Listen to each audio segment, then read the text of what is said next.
Se você encostar esse ferro nela, juro que é a última coisa que vai fazer nessa casa. O silêncio que tomou a mansão foi de arrepiar.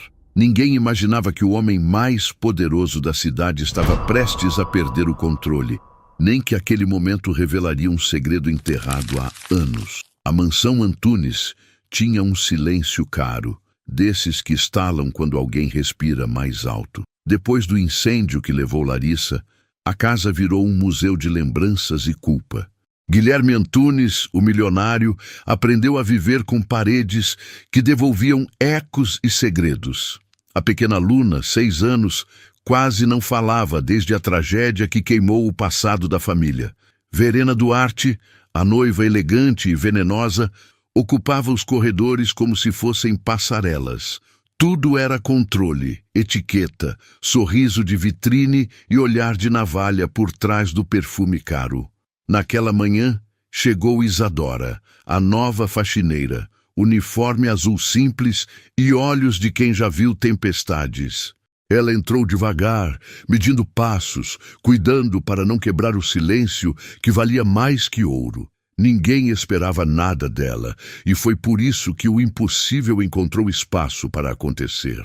Luna levantou o rosto, prendeu o ar e deixou escapar um sorriso pequeno, como um fósforo aceso. Guilherme perdeu a armadura por um segundo, como quem reencontra um pedaço de ar perdido. Verena travou o maxilar, porque ciúme, naquele tipo de gente, nasce na mesma hora que a ameaça. A casa respirou diferente, como se as cortinas entendessem que algo estava mudando de lugar. Isadora percebeu a chama nos olhos da menina e não recuou, porque ternura também acende coragem. Ela se abaixou até a altura de Luna e falou baixo, para não assustar as palavras que voltavam. Eu sei como é ter medo do fogo, disse, e o corredor inteiro pareceu ouvir esse segredo íntimo. O relógio antigo bateu, marcando um início que ninguém ali ousaria nomear. Os funcionários trocaram olhares rápidos, tentando decifrar por que o clima ficara menos gelado. Verena mordeu o próprio lábio, prometendo a si mesma que aquilo não passaria de hoje. E sem perceber, todos deram o primeiro passo em direção à noite que mudaria a história. Antes da história começar, me conta uma coisa, de qual cidade e de que país você está assistindo agora? E que horas são aí onde você está? Eu adoro saber até onde essas histórias chegam. Cada comentário é um pedacinho dessa nossa conexão. Então já aproveita, curte o vídeo para fortalecer o canal e compartilha com alguém que também acredita que o bem sempre vence o mal. Agora se prepara, porque a história de hoje vai te arrepiar do começo ao fim. Isadora começou trabalhando o básico, pano na mão, olhar atento, passos que pediam licença ao piso.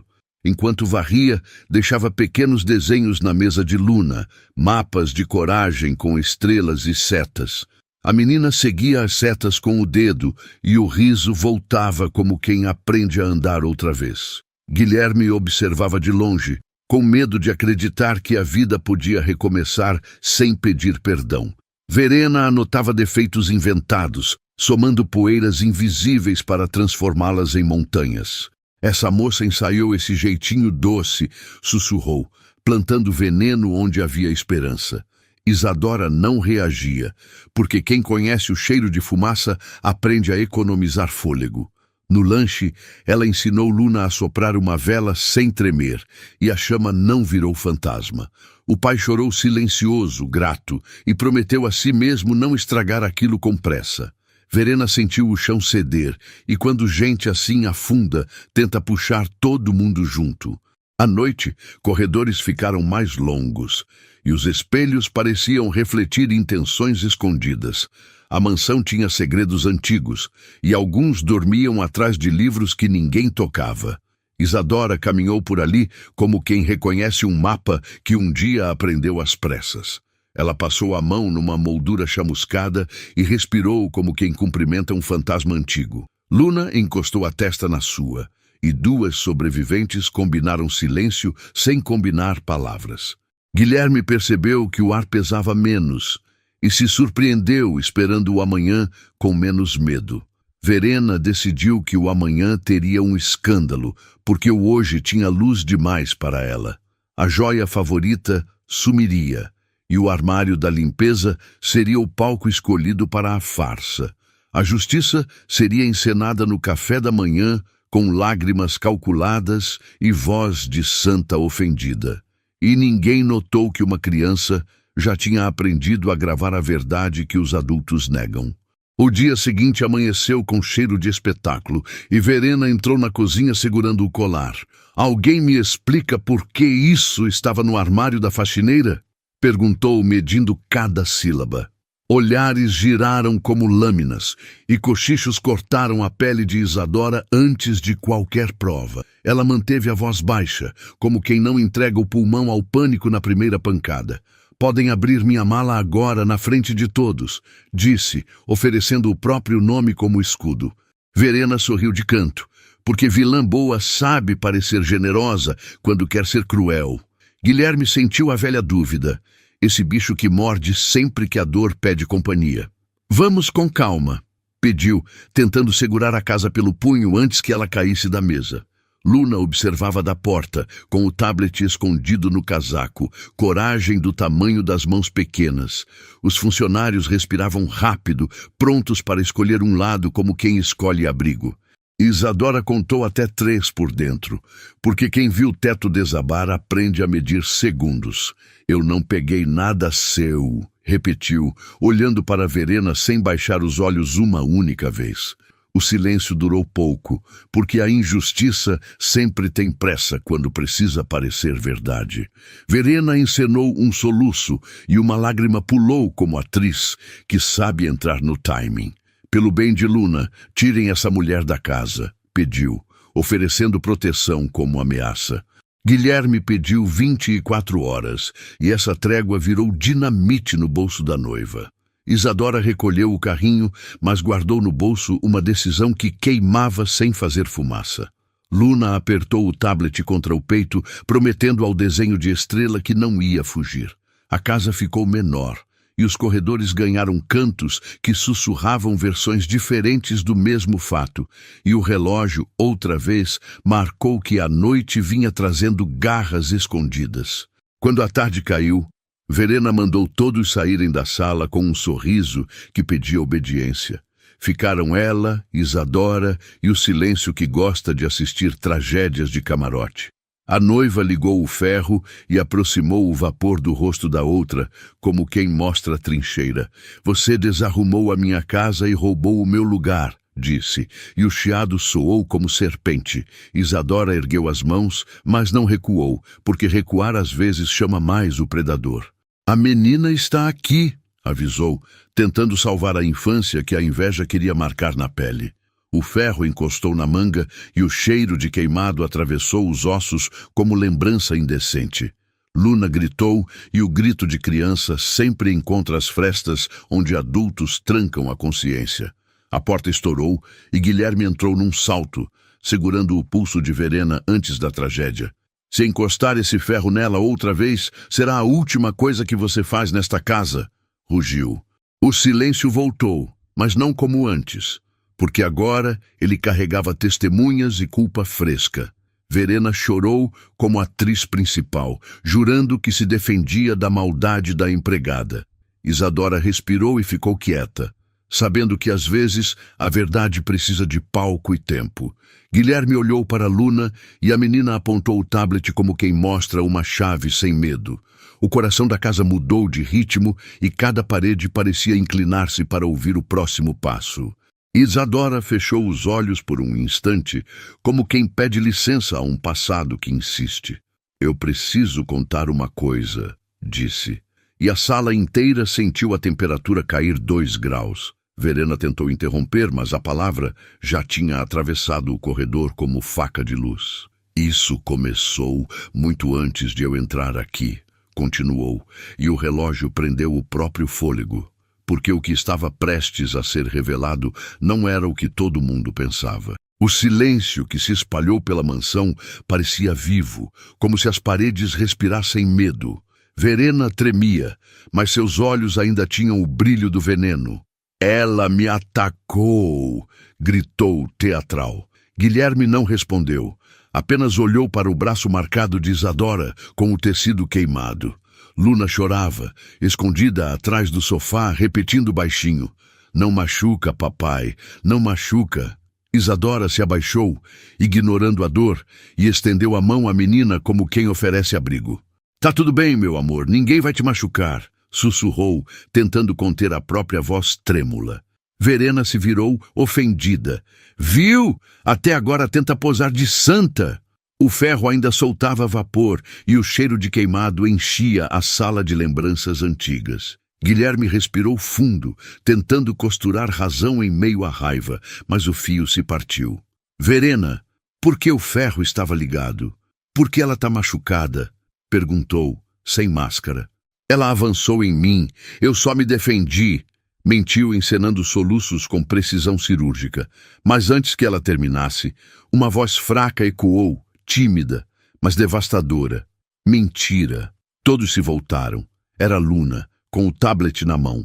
Com um clique, o vídeo começou. Verena escondendo o colar, ligando o ferro e sorrindo sozinha. O sangue de Guilherme gelou. Isadora recuou incrédula. "Você gravou isso?" sussurrou ele. A menina assentiu entre lágrimas. Verena empalideceu, sem fala pela primeira vez. Mas o que ninguém sabia é que aquele vídeo era apenas a primeira centelha da verdade. E quando as cinzas começam a falar, é porque o fogo ainda não terminou. Guilherme caminhou até Verena, o olhar firme como aço. "Então é isso que você faz pelas costas?" Ela tentou se explicar, tropeçando nas próprias mentiras, como quem se afoga na lama que criou. Eu só quis proteger a menina. Essa mulher é perigosa, Guilherme. Você não sabe quem ela é." "E você sabe?" respondeu ele, a voz baixa e mortal. Isadora se manteve calada, mas havia algo no seu olhar que misturava medo e decisão. "Fala, Isadora. O que é que eu não sei?" perguntou o milionário, sem tirar os olhos dela. Ela hesitou, engoliu seco e encarou o homem que agora buscava mais que uma explicação. "Senhor, eu estive aqui antes. Muito antes de o senhor me contratar." A frase caiu como um raio. Verena se endireitou, tentando entender o que estava ouvindo. "Como assim antes?" perguntou Guilherme, num tom entre confuso e ameaçado. Isadora respirou fundo e as palavras saíram lentas, embaladas por lembranças antigas. "Eu era uma das voluntárias no hospital, na noite do incêndio. Eu vi tudo." Verena gargalhou nervosa. "Ah, claro. Agora vai inventar que é heroína também?"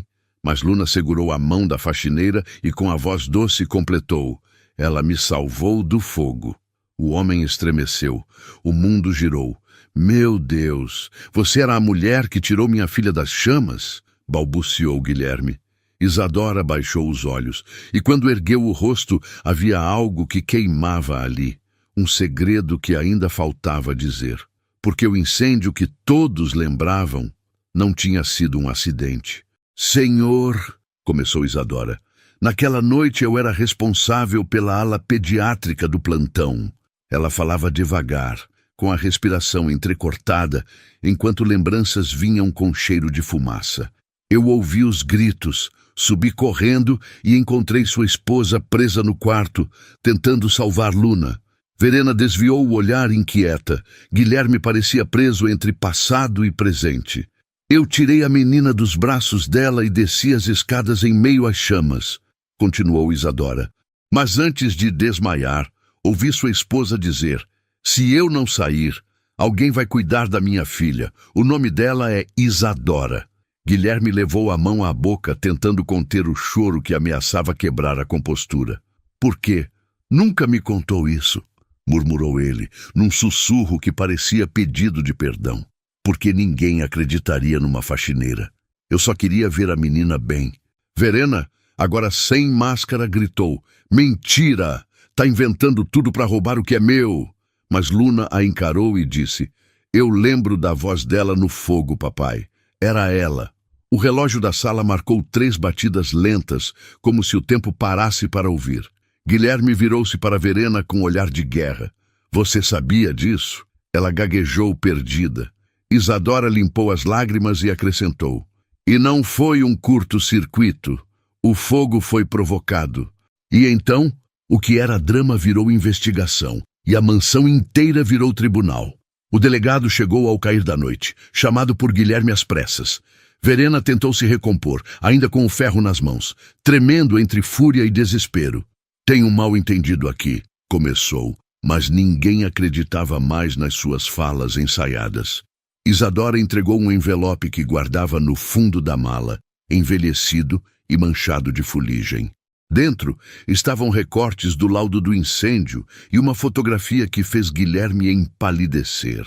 Era a própria Verena, dias antes da tragédia, conversando com o perito responsável pelo seguro. "Isso não é o que parece", tentou justificar-se, mas o delegado já anotava os nomes. "Vocês se conheciam antes da morte da sua esposa?" perguntou o homem da lei. Verena hesitou. O silêncio respondeu. Isadora encarou-a de frente. "Ela sabia de tudo, senhor. O incêndio não matou por acaso." Luna chorava, escondida no ombro do pai, enquanto os móveis pareciam ranger de horror. Guilherme desabou no sofá, os olhos marejados, a alma despedaçada. "Verena, o que você fez?" A mulher não respondeu, apenas deixou escorrer um sorriso pálido, doente. "Você queria um novo começo, Guilherme", murmurou. "Eu só ajudei o destino." O delegado se aproximou, algemas nas mãos. Mas ainda faltava a última prova, e ela dormia onde ninguém imaginava. E o pior, ainda estava por vir. A mansão virou um campo de ecos. As vozes subiam e desciam como labaredas buscando ar. O delegado caminhava devagar, com o olhar clínico de quem já sentia o cheiro da verdade. Verena, algemada, tentava costurar novas mentiras com a pressa de quem vê o chão sumir. "Eu só estava no hospital porque o perito era meu amigo de infância", gritava desesperada. Mas a palavra amigo soou podre, como vidro arranhado. Ninguém acreditava mais nela. Guilherme olhava o colar da esposa nas mãos de Isadora, e cada batida do coração era um golpe. "Ela sabia do fogo", murmurou. "Sabia e me deixou enterrar minha mulher sem saber a verdade." Verena riu de nervoso, porque quando vilões perdem o script, o pânico vaza em gargalhadas tortas. Isadora ficou em silêncio, mas os olhos falavam a língua dos que já enfrentaram tragédias. Luna abraçava o pai, e cada soluço dela lembrava que o passado nunca queima sozinho. "Senhor delegado, há mais", disse Isadora, e todos se viraram ao mesmo tempo. Do bolso do uniforme, ela tirou um pendrive coberto de fita antiga. Isso estava escondido atrás do quadro da senhora Larissa. "Eu encontrei enquanto limpava." O delegado colocou sobre a mesa e o silêncio virou testemunha. O vídeo começou a rodar, gravações da noite do incêndio com data e hora. Verena conversando com o perito, entregando uma pasta com documentos. "Ela mandou apagar o sistema de segurança", exclamou Isadora.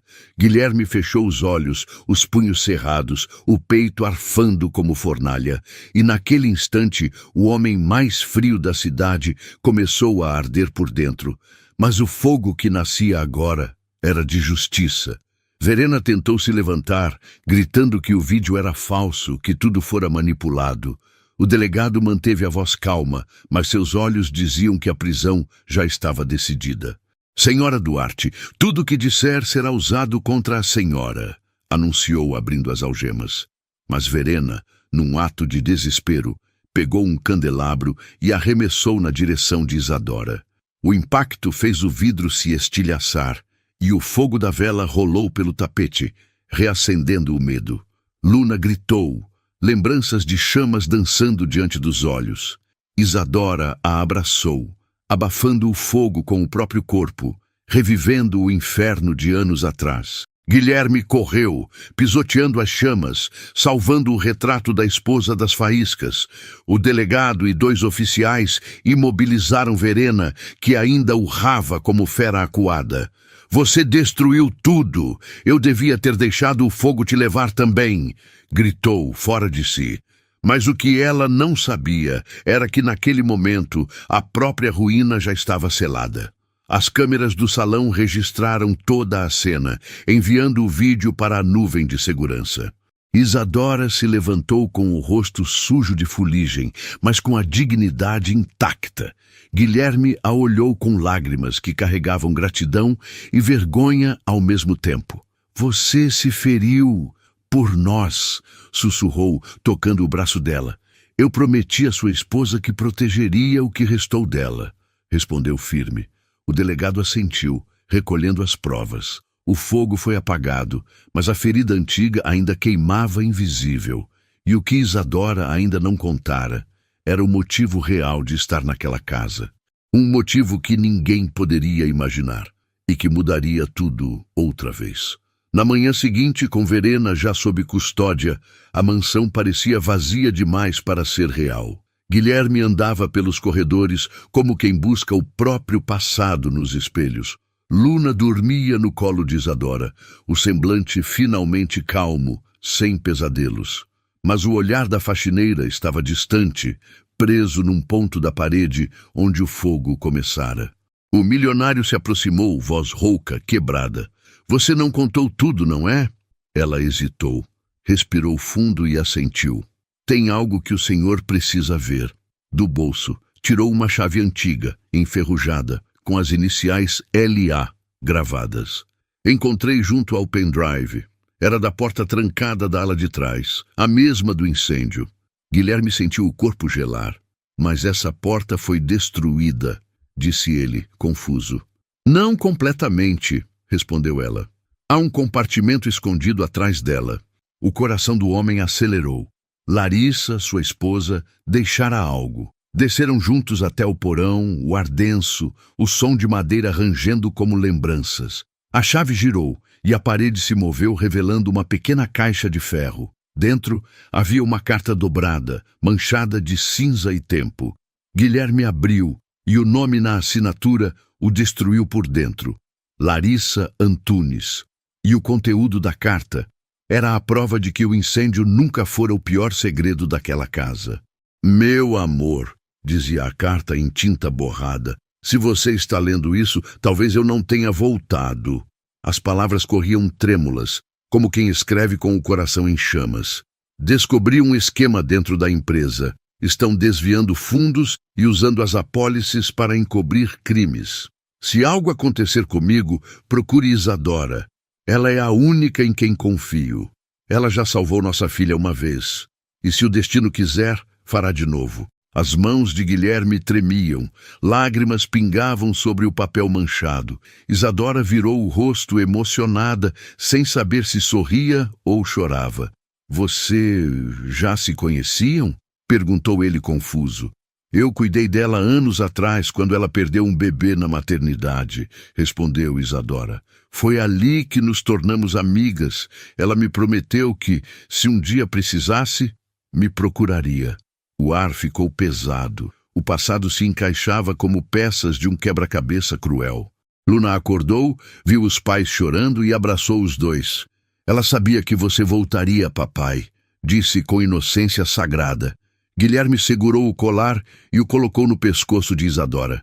"Agora você carrega a chama dela e ninguém mais vai apagá-la." Mas a carta ainda não tinha terminado, e a última linha trazia um aviso. "Se um dia o fogo voltar, não fuja. O fogo é o caminho." E todos entenderam. A história ainda não tinha acabado. O conteúdo daquela carta virou o novo fogo que incendiou o coração de todos na mansão. Guilherme, ainda com as mãos trêmulas, lia e relia cada linha, como quem tenta respirar cinzas. Isadora observava de longe, o peito apertado, porque algumas verdades doem mais quando libertam. Luna, sem entender tudo, apenas abraçava o pai, com medo de que ele se partisse de novo. A carta falava de contas falsas, de traições, de um golpe arquitetado anos antes da tragédia. E o nome de Verena aparecia lá, junto de outros sócios que fingiam amizade. "Ela nunca quis você, Guilherme. Queria a herança de Larissa", dizia uma das frases. O homem caminhava pela sala como um fantasma, encarando o próprio reflexo nos espelhos quebrados. E eu fui cego esse tempo todo, murmurava, a voz coberta de arrependimento e fúria. Isadora se aproximou devagar, o olhar cheio de compaixão e firmeza. Não se culpe. O amor às vezes é um fogo bonito que a gente insiste em alimentar, mesmo quando queima. Guilherme segurou a carta contra o peito como quem segura uma sentença. Larissa confiou em você mais do que em mim, confessou, entre lágrimas. Isadora respondeu, ela confiou em nós. Nenhum fogo destrói o que é feito de verdade. Aquela frase ecoou nas paredes como oração. Do lado de fora, relâmpagos riscavam o céu, como se o universo assistisse à confissão final. Mas o destino teimoso não gosta de finais calmos. Uma sombra se movia na varanda dos fundos, observando, e quando a janela estremeceu, Luna apontou com os olhos arregalados. Verena estava de volta, e não veio sozinha. O som da chuva misturava-se ao barulho dos passos apressados. 2 homens vestidos de preto surgiram atrás dela, com semblante frio e intenções pesadas. Ela não vai a lugar nenhum, gritou Verena, encharcada, o rosto distorcido pelo ódio. Vocês destruíram tudo o que era meu! Isadora colocou Luna atrás de si, o corpo firme como escudo. Guilherme avançou, mas um dos capangas levantou a arma. Nem mais um passo, Dr. Antunes, disse o homem ríspido. O delegado, que ainda estava no local, sacou a própria arma, apontando para o invasor. A tensão explodiu num segundo e o salão virou palco de um confronto silencioso. A luz piscava, relâmpagos atravessavam o vitral e cada respiração parecia uma contagem regressiva. Verena avançou com o olhar de quem perdeu tudo, disposta a destruir o que restava. Se eu não posso ter essa vida, ninguém pode, gritou, empurrando o capanga para frente. O estampido ecoou. O vidro estourou e Luna gritou o nome do pai. Isadora correu, se jogando à frente da menina, o som da bala silenciando o mundo. Por um instante, o tempo parou. O ferro de passar, esquecido no chão desde o início, caiu novamente, soltando fumaça. Guilherme segurou Isadora nos braços, o sangue escorrendo entre os dedos. Não, não você, repetia, desesperado. Mas o olhar dela ainda tinha luz. Fogo, é caminho, sussurrou antes de apagar, e o destino pareceu segurar o próprio ar. Minutos depois, o som das sirenes misturou-se ao choro da chuva. Verena foi algemada de novo, histérica, gritando coisas que ninguém mais escutava. O delegado gritou por socorro e os paramédicos invadiram a sala. Guilherme permanecia ajoelhado, com Isadora desacordada, enquanto Luna o abraçava em prantos. Ela me protegeu de novo, dizia a menina, repetindo as palavras entre soluços. Os paramédicos conseguiram estabilizar a faxineira, o pulso fraco, mas ainda presente. Tem chance, disse um deles, e essa frase virou esperança em forma de respiração. O amanhecer chegou devagar, tingindo a mansão de cinza e ouro.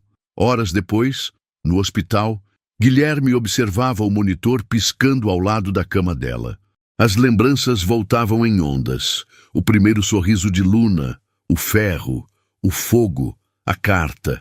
E no meio de tudo, a voz de Isadora ecoava na mente dele. Nenhum fogo destrói o que é feito de verdade. Luna entrou no quarto carregando uma vela pequena, acesa. Papai, posso deixar aqui? Perguntou e ele assentiu.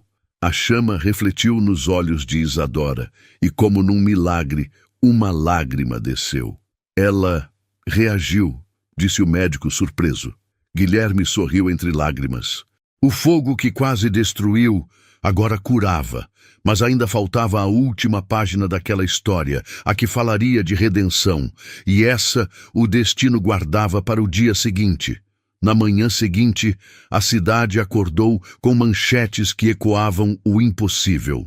Faxineira salva filha de milionário e desmascara rede de fraudes. Empregada arrisca a vida e revela crimes escondidos por anos. Guilherme recusou entrevistas, mas enviou um comunicado breve e comovente. Às vezes, o verdadeiro heroísmo veste uniforme azul e entra em silêncio pela porta dos fundos. Enquanto isso, Isadora despertava, o rosto pálido, a voz quase um sopro. Ela acordou, anunciou a enfermeira, e Luna correu, abraçando-a com força. Você voltou, sussurrou a menina, as lágrimas molhando o travesseiro. Guilherme se aproximou, emocionado, segurando o colar de Larissa. Você salvou a minha filha 2 vezes, e salvou a minha alma uma vez também. Isadora tentou sorrir, mas as palavras saíram lentas, frágeis, verdadeiras. Ela prometeu que o fogo me guiaria até aqui, e cumpriu. O homem abaixou a cabeça, num gesto de respeito e devoção silenciosa. Você não é minha funcionária, Isadora. É parte do que sobrou de nós. Lá fora, o sol rompia as nuvens e o reflexo do fogo nas janelas parecia agora luz divina. Mas o que aconteceria depois superaria até o próprio milagre. A notícia se espalhou como fogo que purifica, não como o que destrói. Nos corredores frios da cidade, o nome de Isadora virou sinônimo de coragem e fé. Os jornais mostravam sua foto, ainda pálida no hospital, e chamavam-na de a faxineira que desafiou o inferno. Guilherme, sentado ao lado da cama, via cada palavra com um nó no peito e lágrimas no olhar. Luna dormia encostada no braço da mulher que ela chamava agora de Tia Lia, como no desenho antigo. O milionário olhou o colar da esposa, o mesmo que Isadora havia devolvido, e entendeu o significado oculto. O fogo nunca veio para destruir sua família. Veio para revelar quem realmente queimava por amor. Quando Isadora abriu os olhos, o sol atravessou a janela e pousou sobre ela como um abraço. Você vai se recuperar completamente, disse o médico sorrindo, mas Guilherme sabia que era mais que físico. Ela havia ressuscitado a filha dele, o coração dele e a própria esperança. Eu só fiz o que qualquer pessoa faria, murmurou, mas o mundo já não acreditava nessa humildade, porque o que ela fez ninguém mais teria coragem de fazer 2 vezes. No mesmo dia, Guilherme tomou uma decisão que surpreenderia o país inteiro. Chamou a imprensa, os advogados e os funcionários que ainda tremiam diante do passado. Na frente de todos, ergueu a carta de Larissa e o colar chamuscado. Essa mulher salvou minha filha e desmascarou o mal que dormia dentro da minha própria casa. Hoje, declaro que nada mais justo do que transformar essa dor em um legado. E ali, com voz firme, anunciou a criação do Instituto Larissa e Isadora, um abrigo para crianças traumatizadas. Mas o gesto mais forte ainda estava por vir. E quando ele se ajoelhou, ninguém respirou. Guilherme pegou a mão dela, ainda fraca, e disse: Você não é mais minha funcionária. É minha parceira. Parceira de missão, de propósito e, se o destino permitir, de vida também. Isadora ficou sem voz, as lágrimas descendo como chuva quente depois da tempestade. Eu não mereço tanto, sussurrou. E ele respondeu: Você merece o que o mundo te negou a vida toda. Respeito. Luna assistia de canto sorrindo, abraçada à enfermeira que a ajudou a pintar um desenho novo. No papel, 3 figuras de mãos dadas e um coração enorme no meio. Família é quem fica quando o fogo apaga, dizia o bilhete rabiscado embaixo. As câmeras capturaram o momento, mas o que ficou gravado não cabia em nenhuma manchete. Isadora, a mulher invisível, tornava-se o símbolo de um país cansado de heróis com terno e gravata. No olhar de Guilherme havia algo além da gratidão. Havia um recomeço. Ele beijou o colar, colocou-o no pescoço dela e disse: Agora, o nome que protege minha filha também protege o meu coração. O público aplaudiu. Os flashes estouraram, e o barulho parecia música depois de tanto silêncio. Verena, presa, assistia à reportagem de dentro da cela, os olhos vazios e a alma em ruínas. A justiça, enfim, queimava o que restava de mentira. Do lado de fora, o Instituto ganhava vida, com cores, risadas e novas histórias. Isadora caminhava entre as crianças, ensinando-as a soprar velas sem medo. E toda vez que via uma chama, ela lembrava: o fogo agora era luz. Mas o destino ainda guardava um presente escondido, e ele viria das mãos da própria Luna. Algumas semanas depois, numa tarde de céu calmo, Luna correu até o escritório de Isadora. Trazia nas mãos uma pequena caixa de madeira, suja de poeira e memórias. Encontrei isso lá no sótão, disse com os olhos brilhando. Ao abrir, Isadora encontrou uma foto antiga, quase apagada pelo tempo. Era ela, mais jovem, ao lado de Larissa e da pequena Luna bebê no hospital. No verso, a letra de Larissa: se um dia o destino se apagar, essa chama te levará de volta.